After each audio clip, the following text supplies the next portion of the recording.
నాకు పువ్వులంటే మస్తు ఇష్టం. అందులో మళ్ళా మల్లె పువ్వులంటే ఇంకా ఇష్టం. రెండో మూడో మూరెలు కొనుక్కొని పెట్టుకున్నాడే కానీ మాల కట్టుడైతే నాతోని కాదుల్లా. జానెడు కట్టక ముందే నా చెయ్యంతా గుంజుతుంది. కానీ గడ చూడుండ్రి పువ్వులతో ఏమేం తయారు చేసిండ్రో.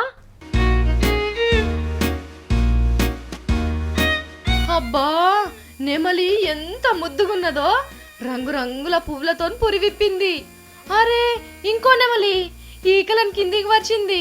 పువ్వుల కుందేళ్ళు ఎంత మంచిగా తయారు చేసిండ్రు.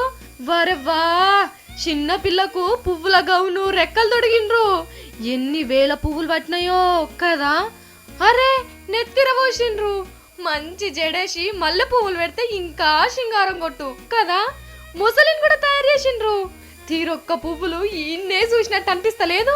ఇగో గిట్లా 140 రకాల పువ్వులతోని విశాఖపట్నంలో బొమ్మలు జీవరాశులు తయారు చేసి పెట్టిండ్రు. పెద్ద పెద్ద లీడర్లు కూడా వచ్చి చూసిపోతున్నారు. ఇక ఆడోళ్ళు చిన్న పోరగాళ్ళ గురించి సపరేట్ గా చెప్పాలనా, ఈ పువ్వులను చూసి పులకించి పోతున్నారు.